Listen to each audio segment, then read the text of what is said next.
बाल निर्माण की कहानियाँ भाग 12। पुस्तक डॉक्टर आशा सरसीज द्वारा लिखित। ऑडियो 4।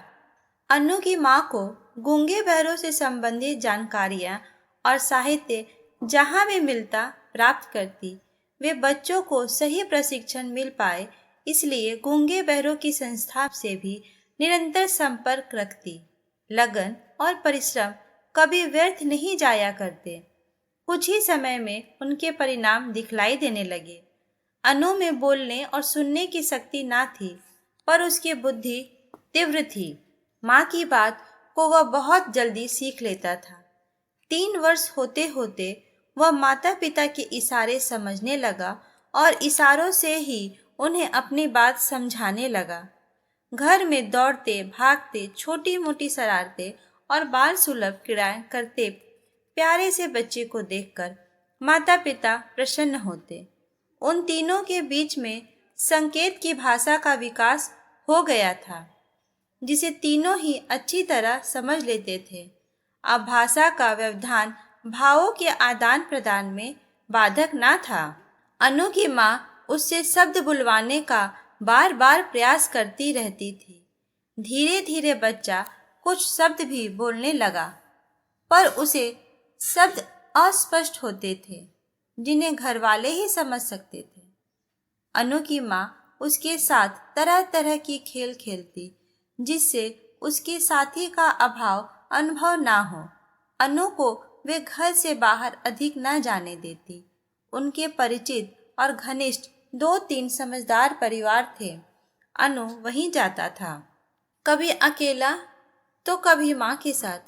जहाँ से उपेक्षा भरा व्यवहार पाने की संभावना होती, वहाँ अनु को लेकर उसकी माँ जाती ही नहीं थी। अनु के साथी भी गिने चुने थे।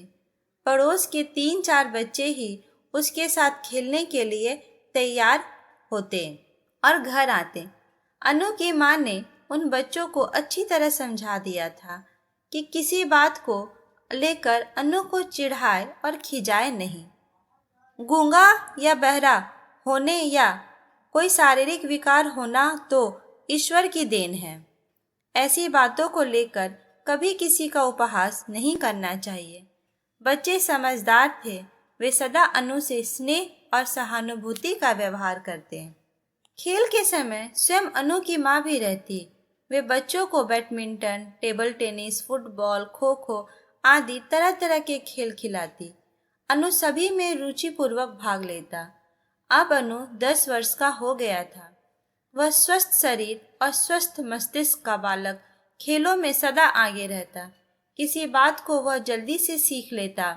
माता पिता और साथियों के प्रति उसका व्यवहार बड़ा विनम्र और स्नेहपूर्ण था।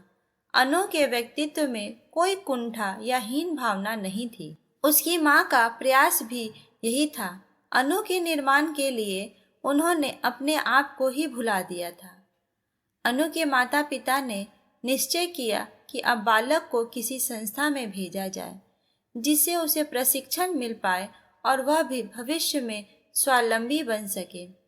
उन्होंने उसे पास ही शहर में गूंगे बहरों की प्रसिद्ध संस्था में भर्ती कर दिया। अनु की माँ ने उसे प्यार से समझा दिया था कि वहाँ वह पढ़ेगा, लिखेगा और अच्छा बच्चा बनेगा। प्रारंभ में तो अनु को माँ से अलग रहना बहुत बुरा लगा, पर धीरे धीरे दूसरे बच्चों के साथ उसका मन लगने लगा। अनु के माता पिता नियमित रूप से हर महीने उसे मिलने जाते थे।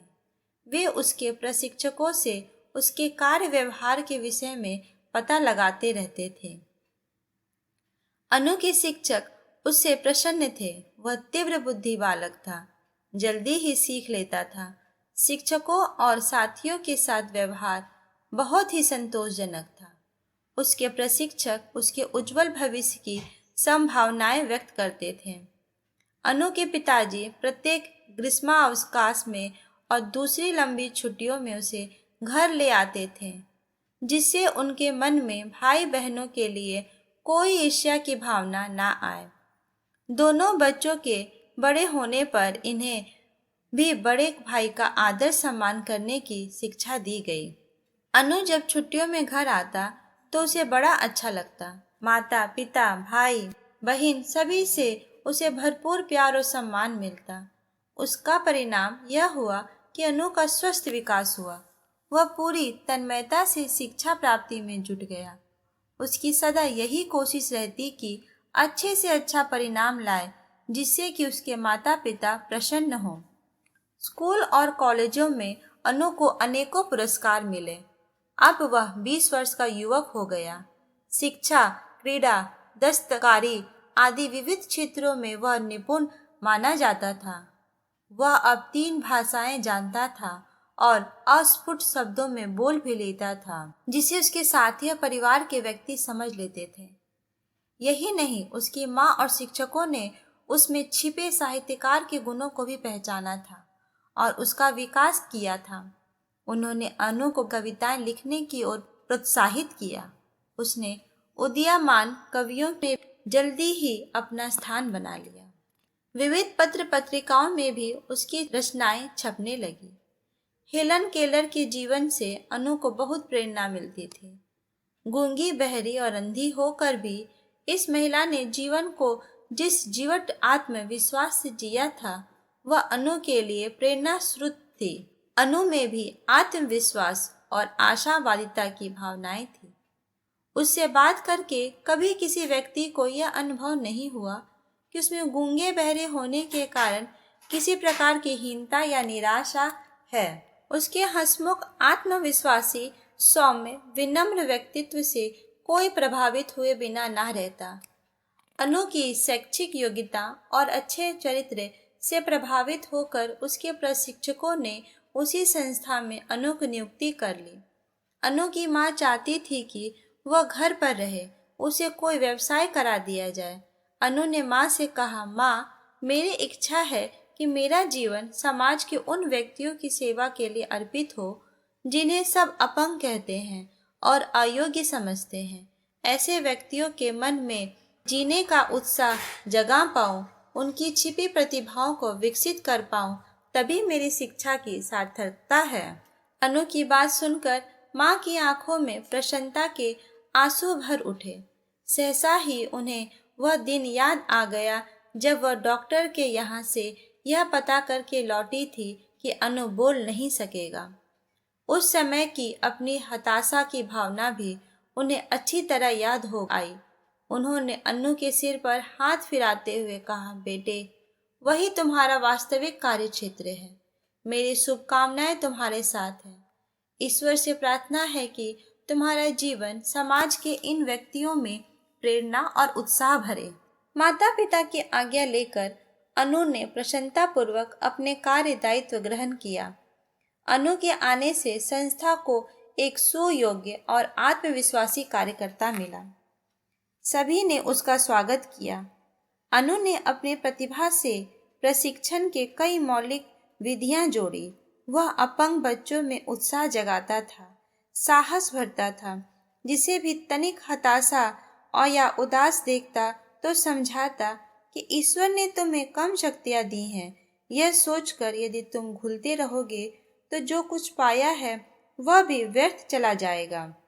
जो कुछ तुम्हें मिला है उसके विकास और उत्थान में जुट जाओ। तुम्हारे अंदर ना जाने कितनी शक्तियां छिपी पड़ी हैं, उन्हें पहचानो और आगे बढ़ो। अपने आप को दुर्बल समझना बड़ा पाप है।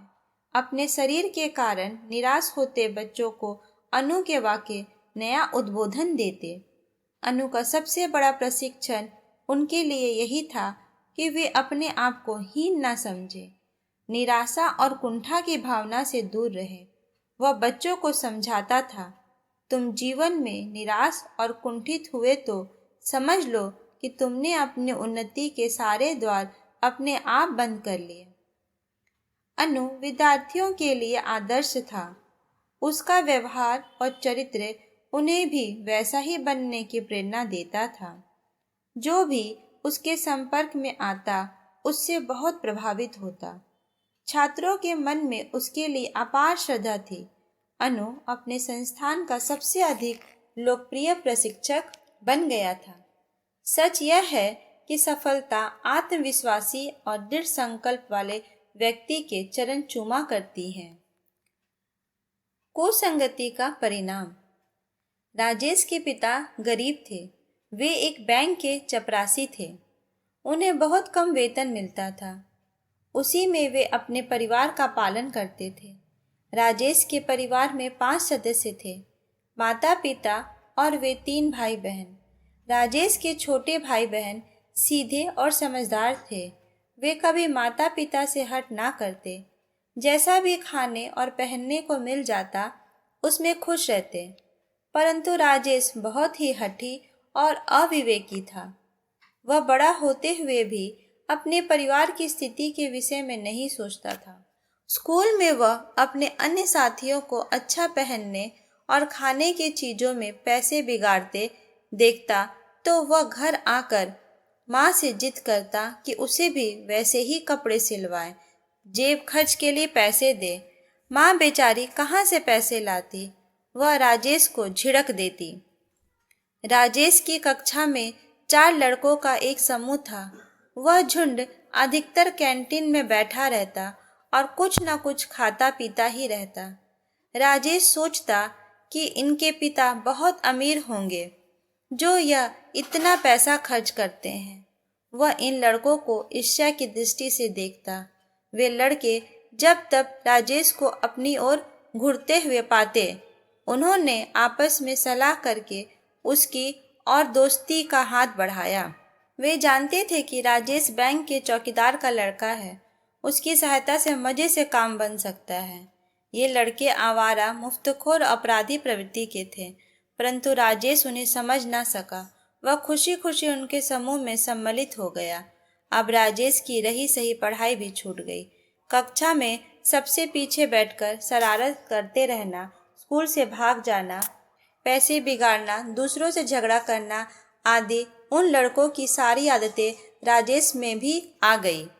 कुछ दिन ऐसे ही चलता रहा। वे लड़के राजेश पर पैसे खर्च करते रहे। राजेश ने कभी यह जानने का प्रयास नहीं किया कि वे फिजूल खर्ची के लिए इतने रुपए लाते कहाँ से हैं और उस पर इतने रुपए वे क्यों खर्च कर रहे हैं। उन लड़कों ने भी राजेश से घर से रुपए लाने की बात ना कही। वे उसकी आर्थिक स्थिति से परिचित थे। राजेश और उसके साथियों ने पूरा वर्ष यूं ही घूम घूम कर बर्बाद किया। जब वार्षिक परीक्षाएं एकदम निकट आ गई तो वे उनके लिए चिंतित हुए। पूरे वर्ष की छुट्टी हुई, पढ़ाई एकदम तो की नहीं की जा सकती थी, इसलिए उन्होंने निश्चय किया कि इस बार नकल की जाएगी। वार्षिक परीक्षा में राजेश और उसका पूरा समूह परीक्षा भवन में पुस्तक और नकल के कागज लेकर जाता। निरीक्षकों के मना करने पर वह झगड़ा करने के लिए तैयार हो जाता और धमकियां देता। यही नहीं, नकल ना करने देने पर उन्होंने एक शिक्षक की पिटाई भी कर दी। उसकी अनुशासनहीनता और असभ्य व्यवहार से तंग आकर प्रधानाचार्य ने उन सबको परीक्षा से बहिष्कृत कर दिया। राजेश ने घर आकर अपने अभिभावकों को कुछ ना बताया, पर राजेश के पिता को कहीं से सारी बातों का पता लग गया। उन्हें राजेश पर बहुत जोर का गुस्सा आया। वे सोचने लगे कि ऐसे बेटे से तो बेटा ना होना ही अच्छा है। घर आते ही वे राजेश से बोले, पिता की कमाई तुमने खूब उड़ा ली, पर अब मुझ पर कृपा करो। तुम स्वयं युवा हो, कमाने योग्य हो। आज से घर में तुम्हारे लिए कोई भी स्थान नहीं है। जहाँ मन चाहे वहाँ रहो और कमाओ और खाओ।